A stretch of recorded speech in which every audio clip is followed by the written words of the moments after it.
अंश पूंजी अर्थात शेयर कैपिटल। तो आपने शेयर के बारे में सुना ही होगा। क्या होता है शेयर? जैसे बहुत बड़े बड़े कंपनियां हैं तो बड़े बड़े कंपनियों के बहुत सारे शेयर होते हैं। शेयर क्या होता है? कंपनी का हिस्सा या एक छोटा सा कंपनी का जो कुल प्रॉपर्टी है उसमें से एक छोटा सा अंश, ठीक है। उसी लिए इसको हम अंश या फिर शेयर कहते हैं, ठीक है। तो कंपनी में क्या है, बहुत सारे लोग उसके सदस्य होते हैं। एक नया सदस्य अगर जोड़ना है तो कंपनी अपना शेयर उसको बेच सकती है और उसको अपना सदस्य बना सकती है। इस तरीके से कंपनी बहुत सारे भागों में अपने आप को तोड़ती है। कंपनी का जो हिस्सा होता है बहुत भाग में विभाजित रहता है और उसका एक भाग कहलाता है एक अंश या फिर एक शेयर। और उसी अंश या शेयर को जब बेचकर कंपनी पैसा कमाती है तो पैसा को हम क्या बोलते हैं? पूंजी। तो अंश को बेचकर पूंजी अर्थात पैसा कमाती है तो उसको हम कहते हैं अंश पूंजी।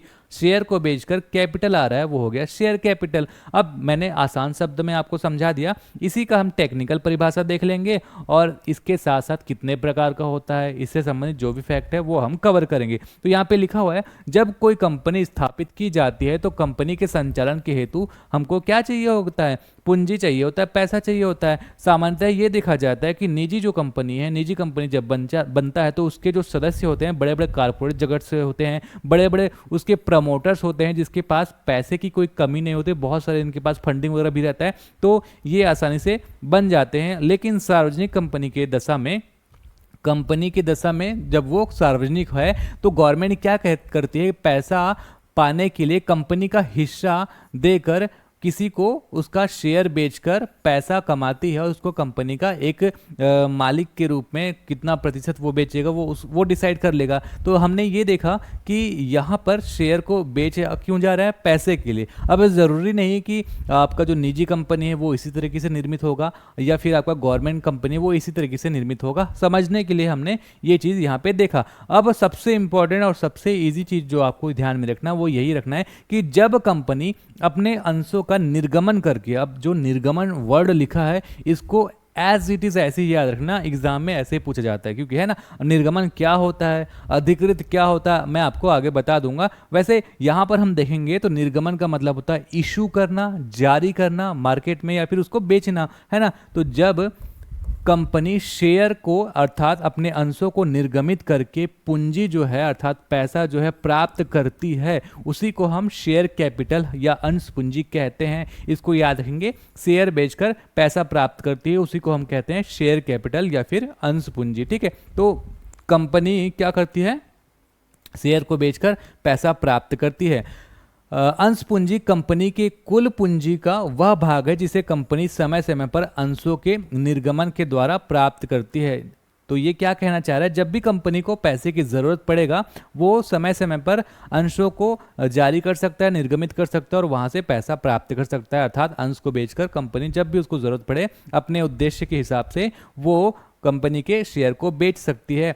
अंश पूंजी के संबंध में आवश्यक विवरण प्रत्येक कंपनी के पार्षद सीमा नियम। अब इस लाइन को एकदम ध्यान से पढ़ेंगे, है ना, इसको समझेंगे। जो अंश पूंजी के संबंध में पूरा डिटेल मिलेगा कि कितना अंश रहेगा कंपनी का, कितने वैल्यू का वो रहेगा और उसके साथ साथ कितना अधिकृत पूंजी अर्थात कितने अंश को बेचा जा सकता है किसी भी कंपनी का, और निर्गमित पूंजी अर्थात एक बार में कितना अंश मार्केट में जारी किया जाएगा बेचने के लिए। ये सब कुछ का जो डिटेल है पार्षद सीमा नियम अर्थात मेमोरेंडम ऑफ एसोसिएशन MOA में आपका मिल जाता है, ठीक है।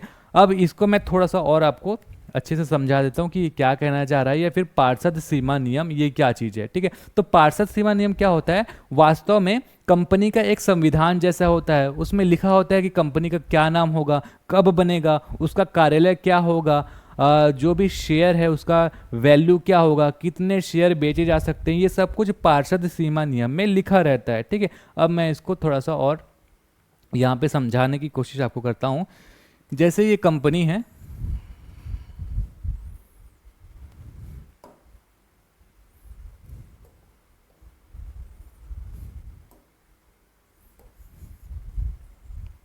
ठीक है, ये कोई अगर कंपनी है, इस कंपनी का नाम A है, ठीक है। अब यहाँ पे ये जो कंपनी है वो अगर ये कंपनी 100 करोड़ की है, कितने की? 100 करोड़ की। अब इस कंपनी का जो कुल शेयर है तो शेयर की जो संख्या है, क्या? शेयर की संख्या है वो कितना है, मान लो 1 करोड़। ठीक है, अब यहाँ पर अगर हम एक शेयर की वैल्यू निकालें, एक शेयर की वैल्यू निकालें तो कितना हो जाएगा, 100 करोड़ में 1 करोड़ डिवाइडेड कर दोगे तो 100 रुपया आ जाएगा। ठीक है, अब ये कंपनी के MOA मतलब पार्षद सीमा नियम में लिखा रहेगा कि ये ए नाम की कंपनी है जिसकी इतनी प्रॉपर्टी है, जिसके इतने शेयर संख्या है, जिसके एक शेयर की वैल्यू ये है, और अधिकृत जो पूंजी होगा अर्थात ये टोटल 100% इसका शेयर है जिसमें से ये 60% को अधिकृत पूंजी घोषित कर सकता है। अर्थात ऐसा जरूरी नहीं कि 60%, ये अपने हिसाब से कुछ भी कर सकता है। ठीक है, अब ये 60% को अधिकृत अर्थात बाजार में बेचने के लिए घोषित कर रहा है, शेयर को बेचने के लिए घोषित करेगा। अब यहाँ पे हम देखेंगे कि अब जो 60% है इसको एक साथ मार्केट में नहीं उतारेगा, एक एक करके बेचेगा, है ना। पहले 10% बेच दिया, उसके बाद फिर 10% बेच दिया, इस तरीके से ये एक एक करके मार्केट में उतारता है। उसी को हम कहते हैं निर्गमित पूंजी। ठीक है, तो इसका पूरा डिटेल कहाँ पे लिखा रहेगा, MOA में लिखा रहेगा। ठीक है, अब यहाँ पे आप ध्यान देंगे कि जो अधिकृत पूंजी है, यहाँ पे हम देख रहे हैं कि 60% जो है इसने अधिकृत या फिर पंजीकृत करके, पंजीकृत पूंजी भी इसको कहा जाता है, कि मार्केट में कितना बेचना है वो पंजीकृत करके इसमें बताया जाता है, और इसीलिए इसका पंजीकरण होता है, इसलिए इसका नाम पंजीकृत पूंजी भी पड़ जाता है। तो यहाँ पर जनरली ये कोशिश किया जाता है कि अगर ये कोई कंपनी है तो कंपनी के पास कम से कम 50 या फिर 51% खुद के पास रहे, और भले ये अधिकृत पूंजी के तौर पर बता सकता है कि हम इतने जो है 60% जैसे कि है इसको अधिकृत घोषित किए हैं, लेकिन ये कोशिश करेगा ये कि 50% 51% मेरे पास रहे, क्योंकि अगर कोई एक व्यक्ति के पास 50 से 51% शेयर चले गया, वो खरीद लिया, तो उस कंपनी का वही मालिक बन जाएगा। तो जैसे आप देखेंगे कि बड़े बड़े रिलायंस की कंपनी हो गई, टाटा की कंपनी हो, तो कोई एक व्यक्ति उसका 50 से 51% नहीं खरीद सकता। मुकेश अंबानी कभी भी अपने रिलायंस का जो कंपनी उसका 51% कभी भी किसी और को नहीं देगा। तो इस तरीके से रखा जाता है कि मालिक वो स्वयं रहे। ठीक है, तो ये हमने समझा। अब यहाँ पे बात करेंगे, आगे आएंगे, कहाँ तक हमने देख लिया था कि पार्षद सीमा नियम क्या है, ये मैंने आपको समझा दिया था। ठीक है, अब आगे देखेंगे पार्षद सीमा नियम के पूंजी वाक्यांश में कंपनी के अधिकृत पूंजी, कहाँ पर, पूंजी वाक्यांश में अधिकृत पूंजी तथा उसके अंशों का विभाजन अंशों के अंकित मूल्य के साथ लिखा होता है। ये मैंने आपको पहले ही समझा दिया कि वहाँ पे लिखा होगा कि एक जो अंश है उसका वैल्यू कितना रहेगा, उसका अंकित मूल्य कितना रहेगा, और ये सब कुछ कहाँ लिखा रहेगा, पूंजी वाक्यांश या फिर कैपिटल क्लॉज। इसको ध्यान में रख लीजिएगा कि अगर क्वेश्चन पूछ दिया जाए कहाँ पे लिखा रहता है MOA में, तो आप याद रख लेंगे पूंजी वाक्यांश में लिखा रहता है। ठीक है, अब ये जो अधिकृत पूंजी क्या है, ये सब कुछ एक एक करके हम आगे, अब इतना कुछ हमने पढ़ा। अगर आपको थोड़ा बहुत कंफ्यूजन है इससे संबंधित, तो अब हम एक बार फटाफट कवर कर लेते हैं। ठीक है, तो हमने पहले पढ़ा था कि पंजीकृत या फिर अधिकृत पूंजी क्या होता है। तो ये एक कंपनी है A, पंजीकृत पूंजी क्या होता है मैं समझाता हूँ। ठीक है, ये 100% एक कंपनी का पूरा शेयर है। तो पंजीकृत या अधिकृत पूंजी क्या है, कंपनी का जितना अंश बेचना है वो अपने MOA में लिखता है, पार्षद सीमा नियम में लिखता है। तो कितना % बेचना है वो लिखेगा, वो हो जाएगा आपका पंजीकृत या अधिकृत पूंजी। निर्गमित पूंजी क्या है, पहली बार में जितना अंश बेचना है, ठीक है, जितना निर्गमित करना है। अब 60% को अधिकृत इसने घोषित किया, 60% के फर्स्ट राउंड में इसने बाजार में कितना उतार दिया, सिर्फ 60% में से 10%, है ना। तो ये आपका जो 10% है, सेकंड राउंड में आप इसने निकाल दिया 20%। तो ये सब क्या है, ये सब है आपका निर्गमित पूंजी, जब मार्केट में उसको बेचने के लिए उतारा जा रहा है। एक साथ जो कुल अधिकृत पूंजी उसको मार्केट में नहीं उतारा जाता, निर्गमित पूंजी के तौर पे उसको धीरे धीरे उतारा जाता है। फिर अगला आपका प्रार्थित पूंजी। अब यहाँ पर हमने देखा कि कंपनी कितना बेचेगा ये बताएगा, यहाँ पे हमने देखा कि कंपनी ने कितना बेचने के लिए उतारा। अब यहाँ पे हम देखेंगे कि कितना बेचने के लिए उतारा, उसमें से कितना बिका। प्रार्थित पूंजी जितना बेचने के लिए, अब यहाँ पे 10% ये यहाँ पे निर्गमित किया था, 10 में से 5% बिका। तो जितना बिकता है, जितना उसके लिए आवेदन आता है, वो होता है आपका प्रार्थित पूंजी। उसके बाद है आपका याचित पूंजी।